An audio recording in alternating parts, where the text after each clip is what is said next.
Hi, good morning and afternoon and end of day, folks. This is Jen Lee here at ABCHO, and I'm here with Alan and Beverly, and just want to welcome you to today's Civic Engagement Coordinators meeting. We know several of you might be calling in, so I just want to, I'll do a quick roll call, and if there's anyone else on the line, just chime in so we know you're here. That I see Abby from Seattle, we have Andrew who's on, who will be our guest speaker today, Anne-Marie from San Jose, Ashley from Hawaii, Beverly here, Kathy from Houston, Claudia from Hilo, David from Boston or Quincy, Kimberly and Vince are on from Cleveland, Myrna from Waianae, Aloha. Sydney is also online, from Massachusetts, from Lowell, and that's who I have on the web feed. If there's anyone else on the call who's just listening in, could you let us know you're there? Hi, this is Sue from Asian Health Services. Hi, Sue. Hi, I'm getting on the web-based one now. Okay, no worries. Hi, this is Anne-Marie from Aki. Hi, Anne-Marie. Anyone else on the phone that's not also showing on the web? Jen. Perla. Yes? Hi, this is Georgie Perla. from Bay Clinic. Hi. Okay, great.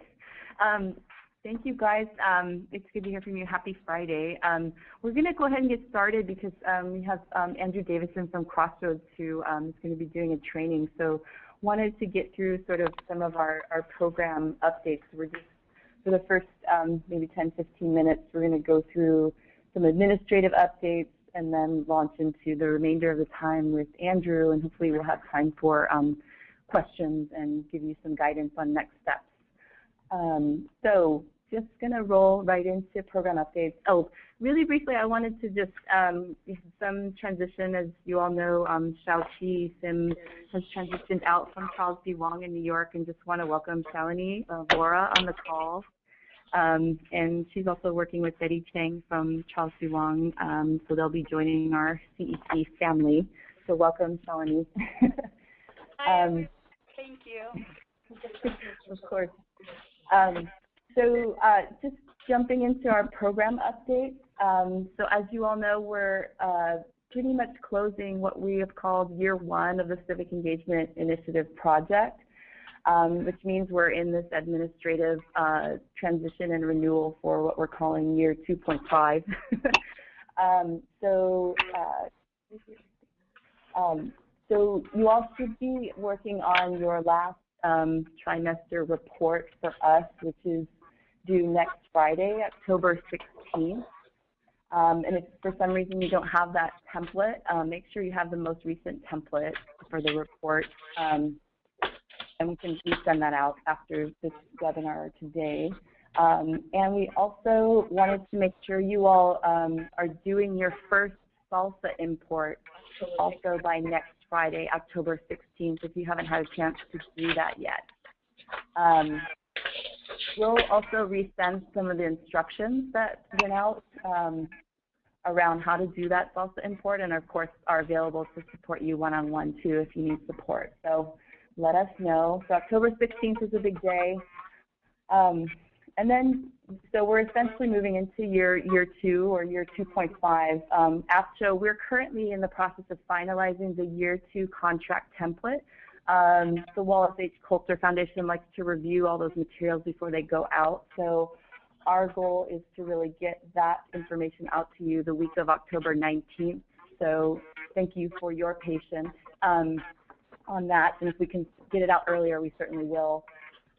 So what you will be receiving with regards to paperwork for your year two contract renewal will be a template, contract template. And sorry, I want to ask folks if they could mute themselves, getting a little feedback on the line. You'll receive a contract template, a budget template, also a work plan or field plan template for the year. Sorry, we're just going to, if you can, mute yourself if you're on the line. I can't tell if that's my echo or not. But thank you guys. And then we're also, so in addition to a work plan, which we will be talking about in greater detail today, and preparing you for that, you're going to receive a template for a State Voices contract, which we are asking all the grantees to complete. So why do you need to do a State Voices contract for this second year? What this contract will do is give you, your health center, access to the Voter Activation Network, or the VAN. I know some of you already have access to the VAN, but we can talk about that if you already have a current arrangement. But if you don't, this will allow you access to the VAN so that you'll have the option for either yourselves or APCHA will also offer to evaluate your Community Health Center Champions database, or what you have and are inputting into SCALSA, in comparison to the greater VAN file. Okay, so the purpose of that is so that you can look at your Health Center Champions list and see who of those are actually registered voters, and that information hopefully can help you think through what your plan would be for the year. And as you know, 2016 is the election year, so we're kind of working on educating folks and getting you clearer and more confident on what the pace of your work plan will be around the election. Okay. I'm going to pause there for a second. Any questions about that? And I expect in November we will go into this further as well. Kim Lee had a question. Oh, okay. She typed it in. So she asked, do groups who have already signed the 2 VAN contracts send that over, or do we just let you know it's been signed?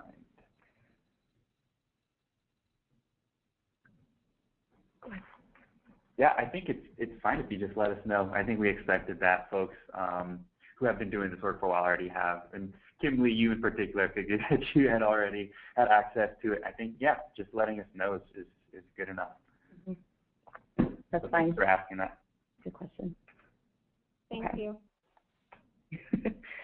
Okay, and then I just really briefly, and I would like more time in putting together kind of a written summary, because we just received some notes from the Chicago convening, but also wanted to encourage, if you hadn't had time to connect with, if you were not the representative from your health center in the Chicago meeting, to schedule some time to debrief with the person who did attend on behalf of your agency. If you need that information, please let me know. I have that list of attendees. But essentially, the Coulter crew, the Coulter Foundation, pulled together their sort of national spread of civic engagement funded grantee leaders in Chicago, and we went through essentially a 2-day process of getting an update around the initiative and some skills building training. But also, I think for us, one important push through the meeting was trying to work out some sort of collective goal. In particular, we had a breakout session by national partner group. I think several of you participated in those breakouts, trying to look at our cohort as health centers as a whole and what we feel like we can do as a committed goal that we're going to strive for this second year. That goal being looking at registrations and or voter education touches. We had a really rich discussion about the return on investment, all the structural and institutional change that the centers are doing to make sure that civic engagement is a commitment and a service they're providing ongoingly, not just through the course of this funded initiative. So we're in the process of doing that goal setting, and a big part of today's focus is going to be working on the work plan. And as you do your administrative renewal contract, we are going to be asking you to set some goals for yourself, your health center, this coming contract period. And we'd like to also know more about your rationale around those goals. So what types of interventions are you doing? What are you hoping to yield from those interventions? And that was also, I think, will help inform us of what's working. How do you evaluate what's working? Because I know we're still learning a lot about things like eligibility of the health center population to register to vote. So just a little more information, and the Coulter Foundation is also asked to kind of get a better understanding of the rationale behind our goals that we're setting. So I just wanted to share, and I think what Alan and I would like to provide next month is an updated metric once we have your October 16th data on how we're all doing collectively as a cohort on our voter registrations and our touches and other activities. So we will present that to you all next month as soon as we get the data in from you all, which I think will be a good status check as you're filling out your work plans for next year. So I just wanted to say also the contract work plans, we would like for those to be back to us by November 13th. But we'll send this summary out as well to you all, so you kind of have a sense of that timeline, but hoping to give you 3.5 to 4 weeks to really think through your work plan.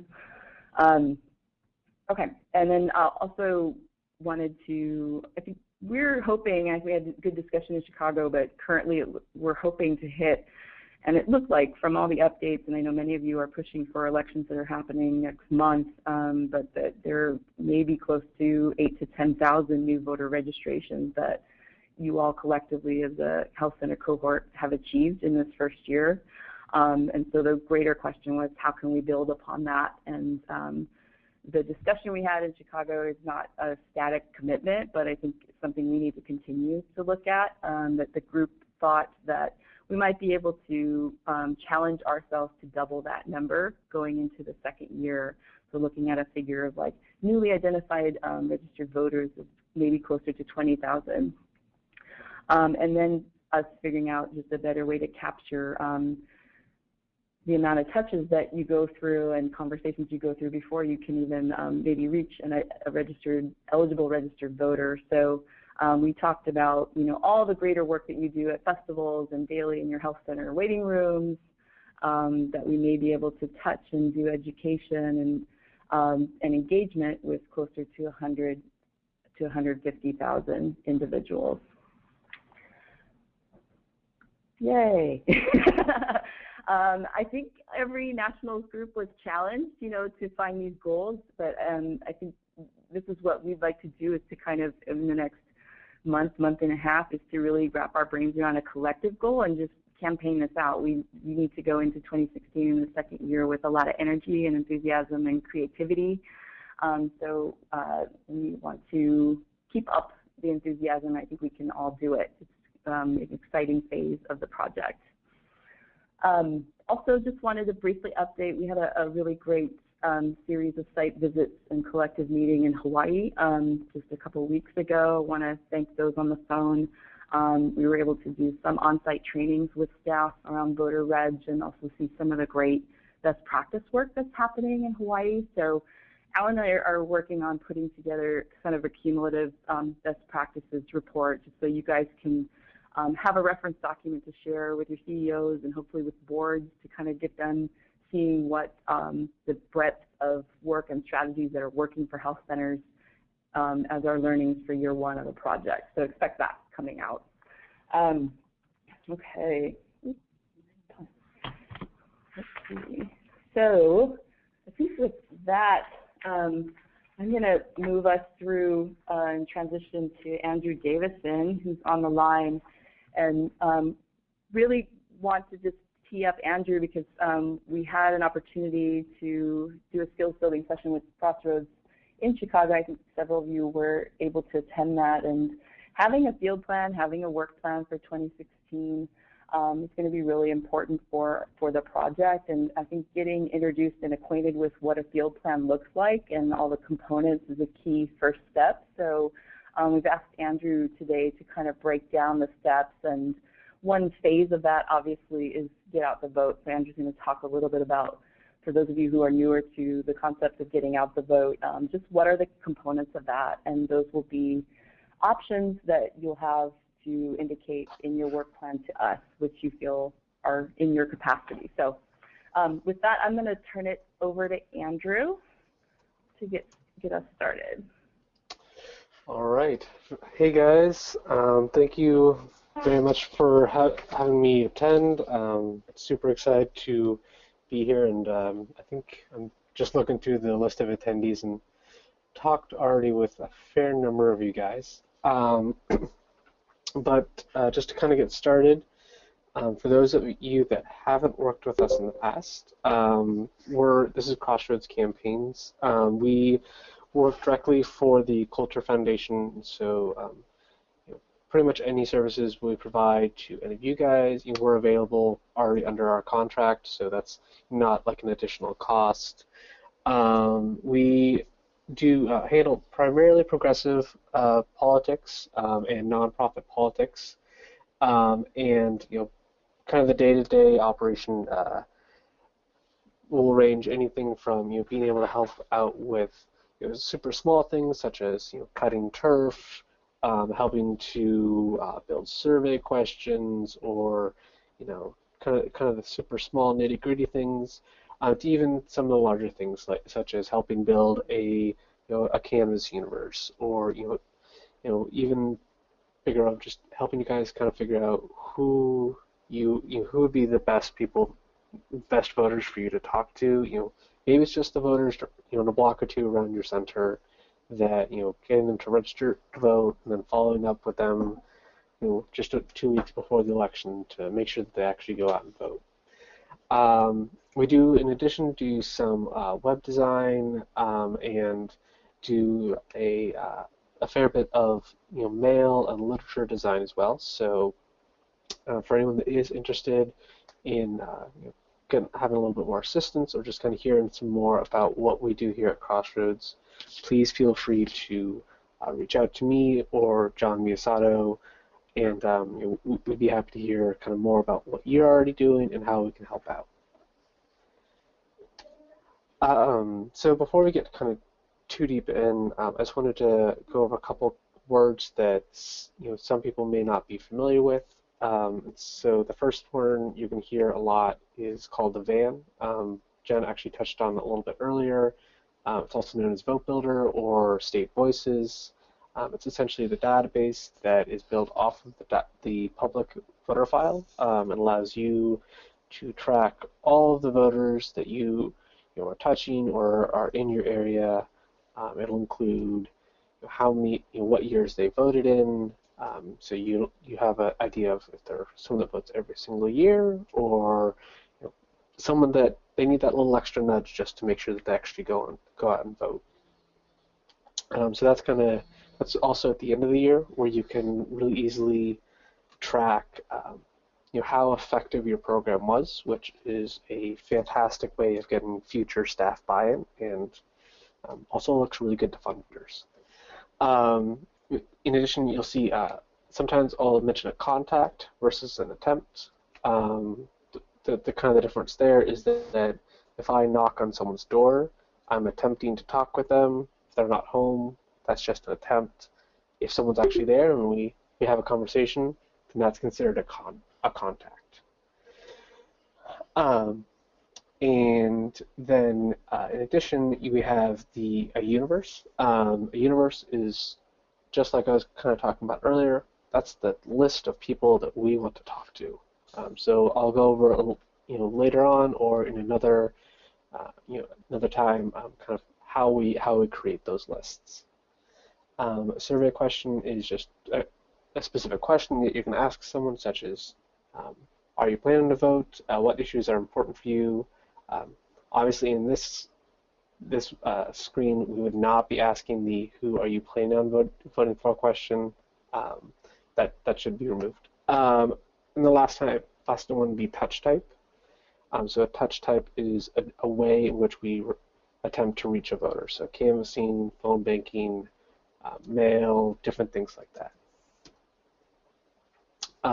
So both Jen and Alan just asked me to speak a little bit about kind of the broad idea of what goes into a field plan, so that you guys can kind of take some of this, some of the knowledge today, and help incorporate that into your future field plans for 2016 and moving forward.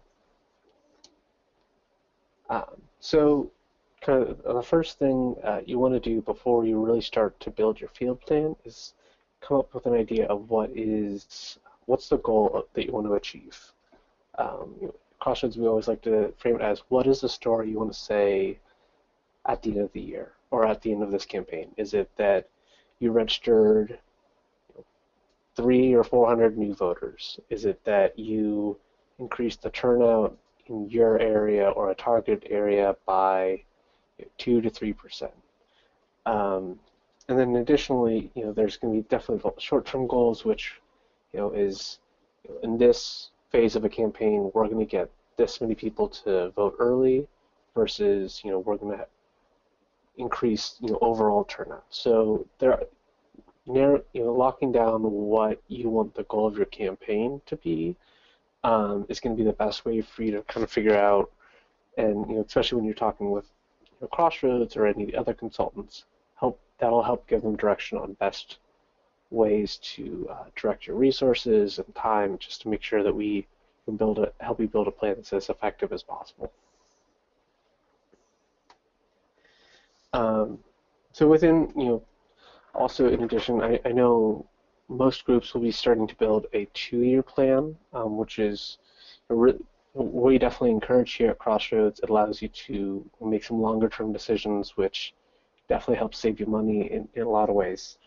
But a typical election cycle is going to be composed of these 5 different parts, where at the beginning of the year you've created your goals, you have an idea of what you want to do, and so you're going to start recruiting your volunteers and collecting data. So that could be just maybe you're doing some stuff with email, so building your email list, or doing research in the van to figure out who you want to talk to.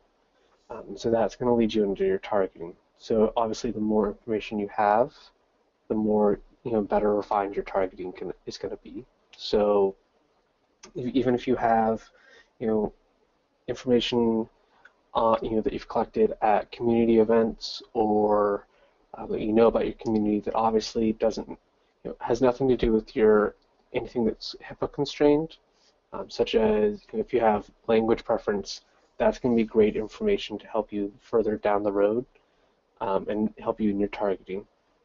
So then you start moving into direct voter contact. So that's going to be kind of the last, or one of the last phases of your campaign, where you actually start going out to maybe doing community events, or you start doing direct phone calls, or send out robocalls or mail pieces.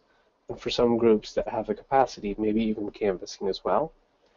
And then the final phase is going to be your GOTV, and that's going to be where you go back and you talk to any voters that you have already said that they are going to vote. So you just want to give them that final reminder, or maybe it's just focusing your energy in a specific area, just to really make sure that everyone there is aware that they're of how to vote, that they're have arrived at the poll, or if they need an interpreter or additional assistance, that you can help provide that. So I think a lot of you guys might have already seen this plan in the past. This is a this is a pretty expansive 2015 to 2016 civic engagement timeline. I think the way that I would look at this point is more of, here's all the different options of different ways that you can think about your field plan for 2016, and really picking out what works best for you. There's no sense in, if you're in an area that really the turf is really bad, most of the targeted voters are pretty far apart, it doesn't really make sense for you to do canvassing. And so instead you can really focus on other areas that are still super important, such as phone banking or mail, or doing these community events such as community forums. Those are all good, definitely important ways of conducting civic engagement as well. So you'll see kind of at the beginning of the year, this is when we're really in that targeting and list building phase. So we're doing some stuff with social media. If you do have a website or an email list, maybe giving that a refresh or making sure it's updated with that year's information. If you have an email list, maybe going through and deleting those old emails, or finding the other email lists that you've collected through the years and making sure that that's incorporated into whatever emails you send out. Of course, year-round, we always encourage voter registration. It's never bad to get registered to vote. So after you start doing that initial targeting, you're going to do your initial prep for your civic engagement work, or for the direct voter contact, such as building your scripts. You decide on any issues that you primarily want to focus on. So maybe there is a specific a specific issue that the community is really rallying around, so you want to help use that as a motivating tool to get your voters out, or you make sure that they understand that their vote does actually matter at the polls that year, because it could influence a decision on that issue. Sorry, this is Jen. I know this graphic is really hard to get to transfer on the slide in a more zoomed in kind of way. Can you just use your pointer to indicate what part of the timeline you're at? Sure. So right now, along. And we'll send this out kind of in a bigger version so you guys can see just a sample flow. Sure. So actually, we'll look at 2016. So we're right here in doing scripts and issue choices, and then this current timeline assumes that someone would be working in the primary next year. Of course, different states are going to be pushed back. Not in the Super Tuesday primary, but after you do the initial scripts and pick your motivating issues, that's when you would go into this short, very short phased GOTV strategy, where that's when you'll actually have your volunteers or paid phone bankers or canvassers that will actually go out and do that direct voter contact. It's a great time of the year also to release any scorecards or voter guides. All of that, of course, being keeping in mind nonprofit language, but just helping to illustrate all of the candidates' stances on an issue. So when we get those inevitable questions from our voters of, I'm going to go vote, who are you going to vote for, or who should I vote for? That's where you can just give them that, here's some additional information you should decide for yourself. I'm kind of avoiding any snafus there. And then the one thing that also you always want to do after every election is you want to make sure that your volunteers, we always, after our campaigns, we'll always try to do like a big potluck dinner, or a big event where we get all of our volunteers, our staff, and anyone that was really doing the grind for that last piece. It's a big thank you dinner. Helps make sure that they're going to come back for your events next year. And also, it's a great time to transition to other work, such as re-engaging with the voter registration, or if you're working at all with DACA, it's a great time to keep those volunteers and staff re-engaged, but just switching them away from the traditional GOTV stuff. So we've seen this is a very broad strokes idea of a timeline that you can play with, but within each of these, there are a couple different specific ways that you can be reaching out to your voters. So canvassing is obviously the most intensive way. Going out and actually knocking on people's doors often can be a little harder to recruit for, because you're going to first off need voters that just are willing and able to go out and knock doors and maybe walk a mile or two at a given period. Phone banking is a little easier, and especially if you're part of the health center that has has space and phones already there, that could be a great way to kind of start doing some initial voter engagement. Robocalls are very easy to send out. They're very inexpensive. They're generally about 3 cents per number that you call. Unfortunately, at the moment, effectiveness-wise, they're pretty low on the scale, and so really we really only use those when they're part of many other touches. So mail, visibility events, and community events are all other great ways to reach out, and are, I'm sure many of you guys have already been doing some form of community events, be it community forums or town halls, and so you definitely be sure to incorporate and just think about, recognize that those are also ways that you're already reaching out to your voters, and so maybe incorporating an ask to your voters of, are you planning on voting, or incorporating voter registration into that as well.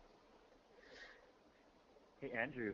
Mm-hmm. It looks like one of, so Andrew, go figure, Morales from Operation Samahan in San Diego has a question. Not sure if you can see it, but I'll go ahead and read it out to you. Sure. So he asked, do you recommend partnering with another organization that normally does canvassing and phone banking? And I guess for that matter, any other things too? Sure, definitely.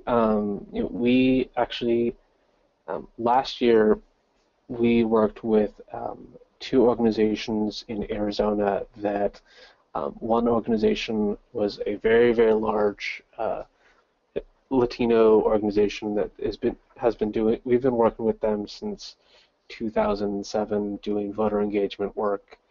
So they run a very high level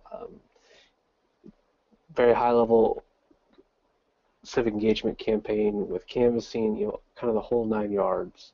And the other organization we worked with was, they were solely volunteer based. They were an API organization that just, they wanted to start doing campaign work, but hadn't really figured out what is the best way to get in to that. And so what we actually did is we helped the 2 organizations start doing events together, such as canvassing and phone banking. And so it was a great way for the API group, for their staff to kind of just watch, how do you launch a canvas, how do you launch a phone bank, what are some things that we should incorporate into our own. And so actually this year they're running separate programs because the API group is comfortable and confident now, and has had the chance to kind of get their, almost had their training wheels for that first year, and now is operating on their own. So it's definitely a great way, just if you're just looking to learn, it's a great way to get in contact there. And the other thing is, we definitely do want to make sure that if we're working in the same area as other organizations, that we coordinate our work so we're not doubling each other's efforts. So that's always a conversation we encourage here.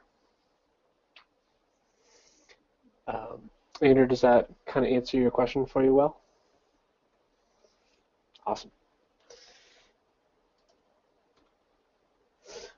So, and this is also available, will be available for everyone as well, but just kind of going through a little bit of what I said before, that door-to-door canvassing, it has been proven to be the most effective way of turning voters out, with phone calls being the next.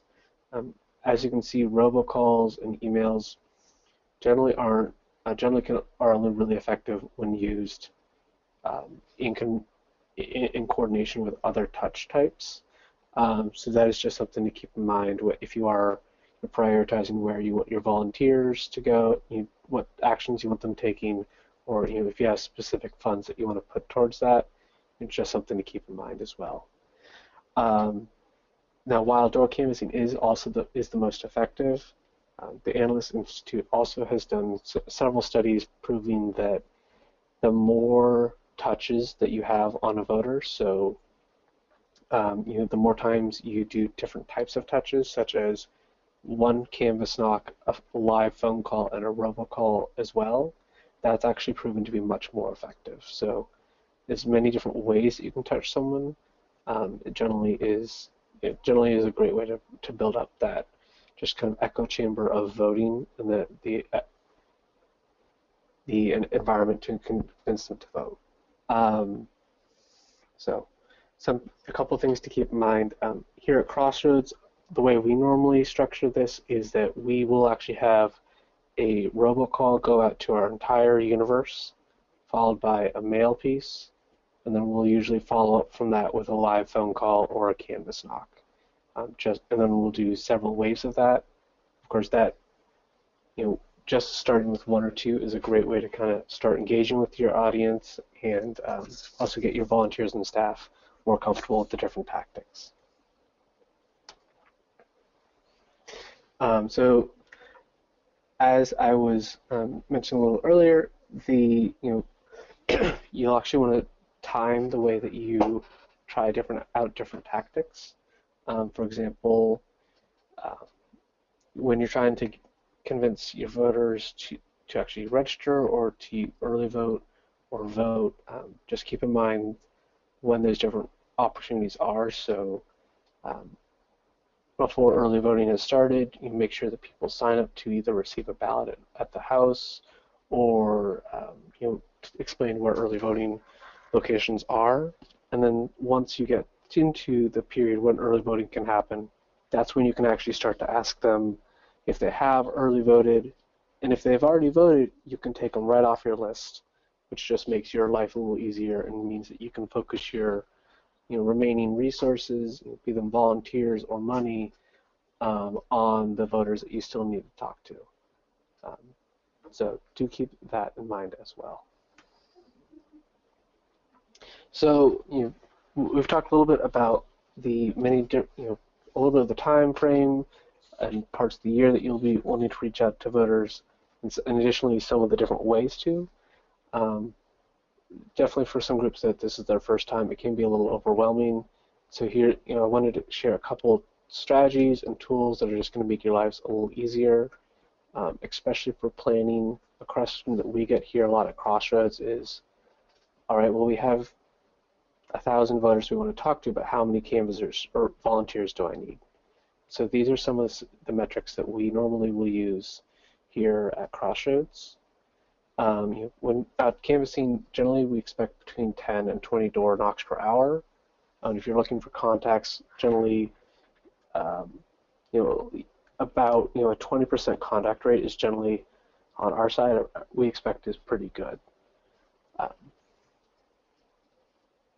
And additionally, same with when you're just doing a lit drop, where you're not even knocking someone's door, you're just putting out like a postcard or a door hanger that just is remind them to vote or early vote. And that obviously will be going much quicker. And then for phones, we'll generally do about 12 to 18 calls per hour as well. And it does look like there's a question from Claudia. For those that can't see, she was asking if we could talk a little bit about how strategy might change if there is same-day registration at the voting site, which is a great question. That I have actually not personally worked in a state that does offer that, although I'm very jealous of the states that do. And so yes, you would change your strategy a little bit, in that you would want to make sure that in any scripts or literature that you do incorporate that into the message and make sure that your voters know that. And additionally, you may also want to do a little bit of work after the election just to make sure that that person was successfully registered and their vote was counted as well, which can all be tracked and managed directly through the VAN database or State Voices, just as Jen was mentioning earlier. One additional thing you can also do that we've seen some success is when you hold community events, if you want to do a training on just filling out voter registration forms, just to make sure people don't, oftentimes people forget to fill out one of the fields, such as that they are a U.S. citizen. Sometimes it's a box that's kind of hidden. So just making sure that people are comfortable with that and understand all the different parts of it. So that can be just something that you can help out with as well, just to help make sure that that drop-off number doesn't happen. Claudia, does that kind of answer your question?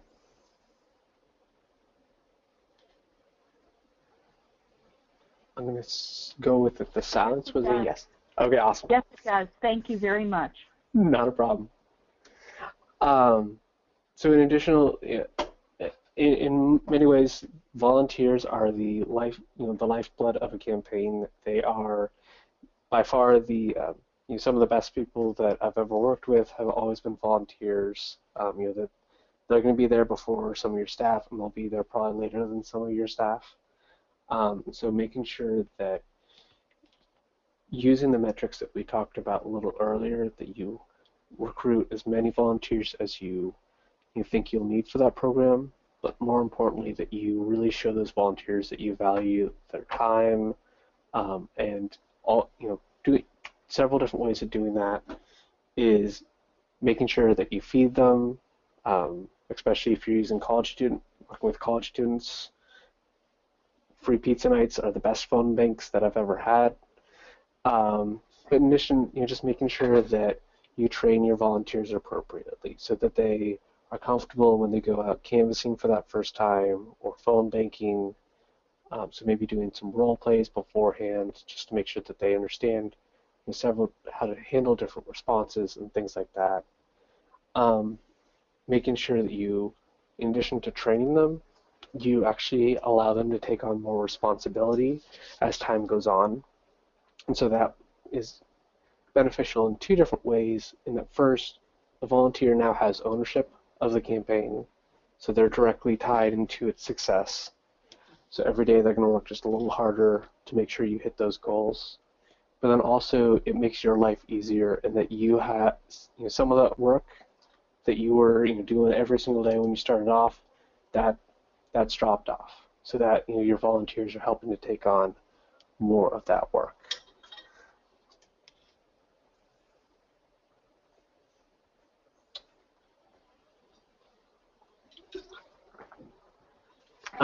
So another question that we often get here at Crossroads, and we saw a lot of groups kind of struggle with a little bit last year, was finding out where to get volunteers from.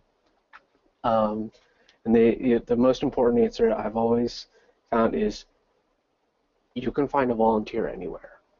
Always be interacting with, whenever you're interacting with any voter or anyone from the community, always be asking, hey, do you want to join us at our phone bank this week, this Wednesday?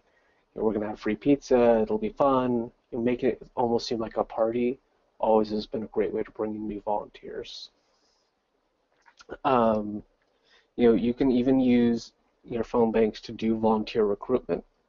So whenever you're reaching out to voters and asking if they're going to vote, maybe just at the end of the script also ask, hey, do you want to come in and volunteer? Do you want to find out more about what we're doing? Do you want to learn how to do some how to do nonprofit campaigns? Like, all these different things are ways of just bringing in that one or two extra volunteers each time, which definitely adds up and can really start to build some capacity for your organization. For those of you that are looking to do something like a paid phone bank or paid canvas, there are some local universities often have places where you can post job postings or talk to local college Democrats or Republicans clubs. Local political societies are great ways to get people that are already invested and interested in voter engagement and politics, but get them involved with your organization as well.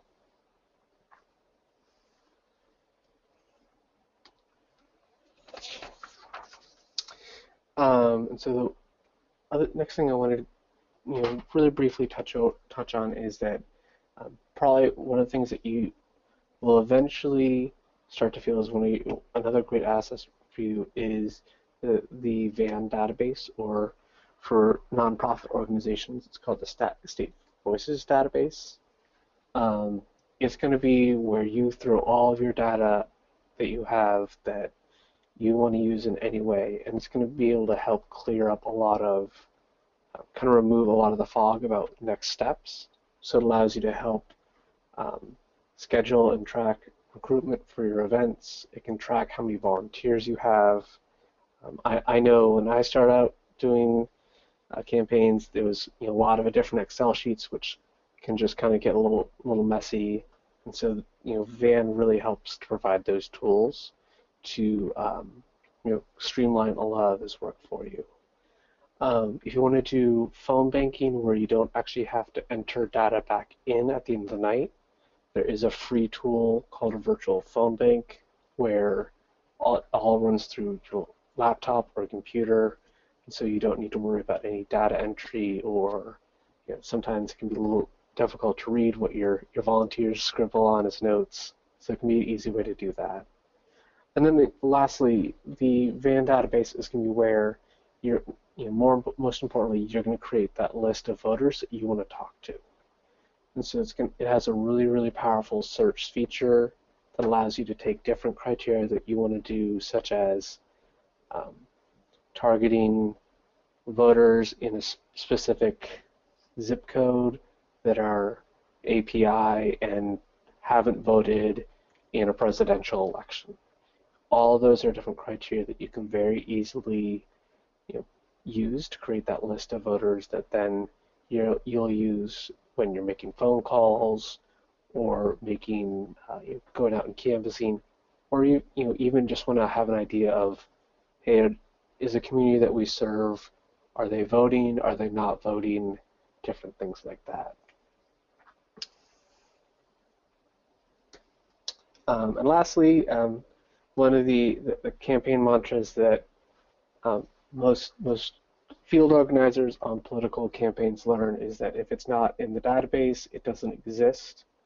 And so just making sure that whenever you are doing any type of voter engagement, that any information you collect, you put back into the database, and so that way you at the end of the year are able to see all the work that you did, be able to tell that story, and then also when you do your next event, you can just build off of that past information. So you know who's voted in the last year, you know which phone numbers are now disconnected numbers, and also importantly, the phone numbers you did collect, you put those right into the database too, and those will show up in your next phone bank. So those were most of the things that I was going to cover today. Jen and Alan, were there any additional topics that you guys wanted me to talk a little bit about, or were there any questions from the cohort?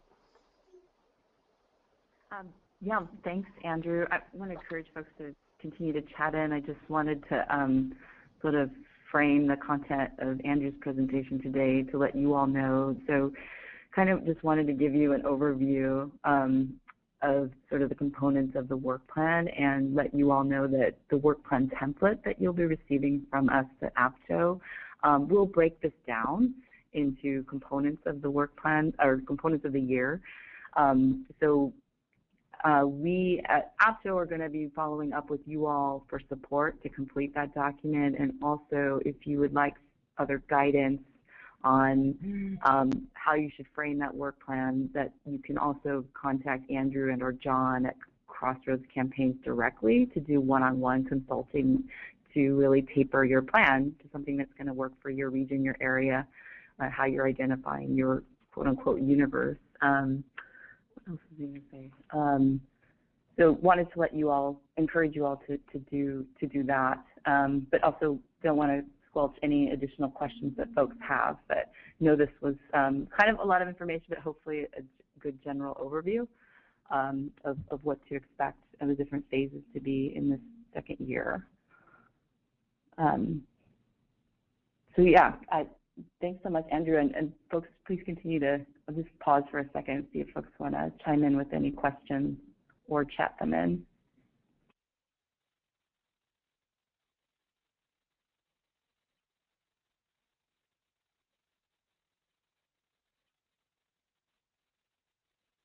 Andrew, this is Claudia at Base Clinic again. I have a question about the van. Okay. Okay. Am I to understand that the information that goes into the van is what is compulated from the registration form of the voter? Yes. So State Voices actually work directly with each state's Secretary of State office and gets an updated copy of the voter file, which they then translate into that database.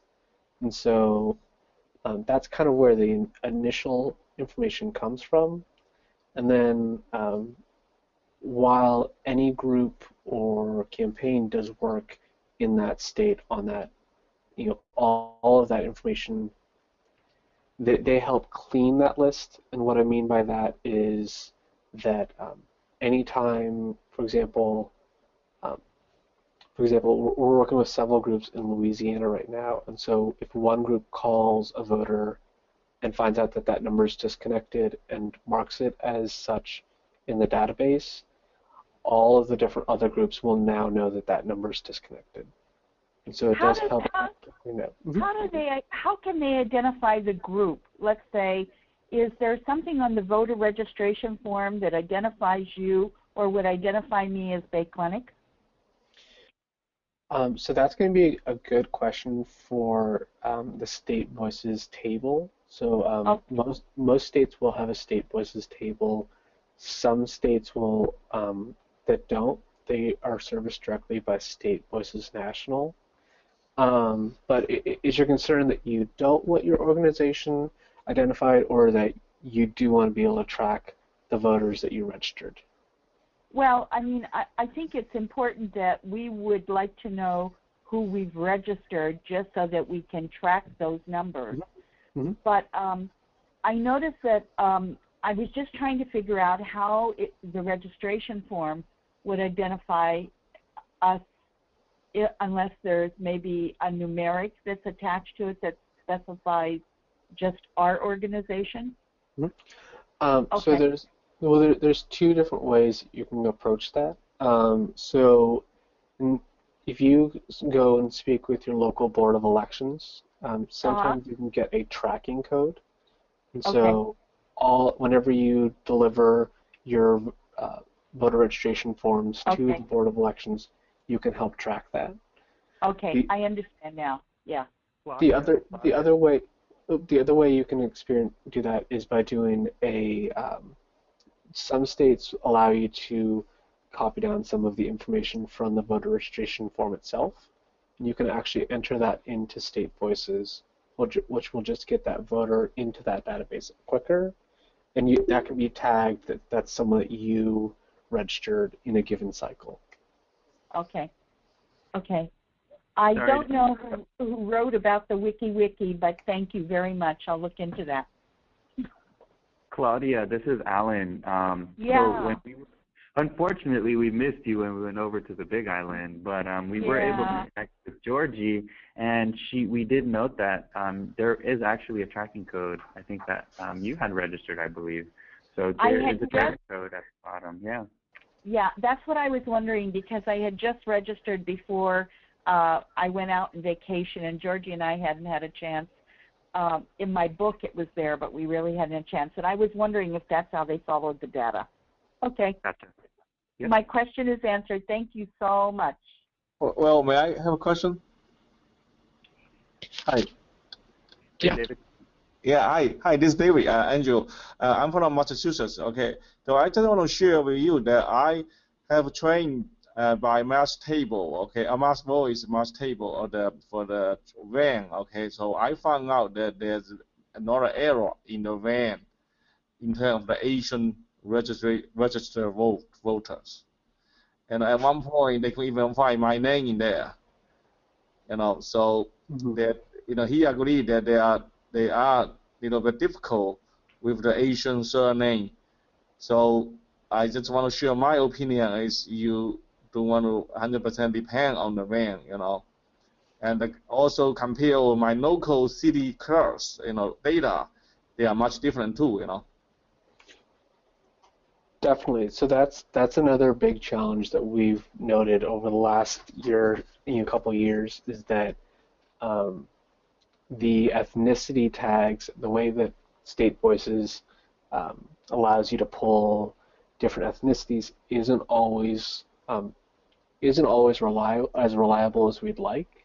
And so that's something I know that State Voices and an organization called Catalyst are trying to do a lot of work on to improve those models. There are a couple workarounds that we can do, such as surname list matches, and then actually buying additional data as well. But yeah, that's a very good point, David. That a lot of spots will see not perfect matching on that. They told me that the more you use, the better, right? The more you use, but I guess the Asian does not use the van much, and it's the more you use, and then you can change, you can make the correction, you can input, your data. So I think that Asian has not been used quite often compared to other, affinity. So the Asian's error is higher than compared to the others, No, definitely. That's something that we've seen across the board. Yeah. Okay, thank you.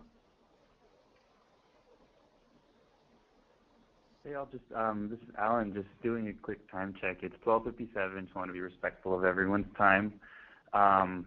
I guess just one last quick call out for any questions, and if we don't get to it today, please do continue sending them in, and we'll forward them to Andrew to see if he can help get it answered. Any last minute questions before we wrap up?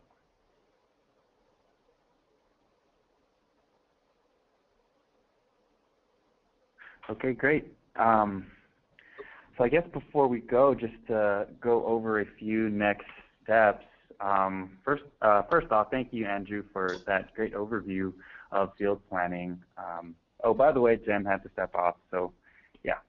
Thank you for that overview. And for next steps for us, we'll go ahead and resend the report template for the year one end of year report and the SALSA instructions. And in addition, we'll send the recording and slides for today's call. So Jen and I are working to get the year two contracts over to you guys by the week of October 19th. And we're also working on a best practices document from year one that we'll share with you all. And I believe that's it. Our next call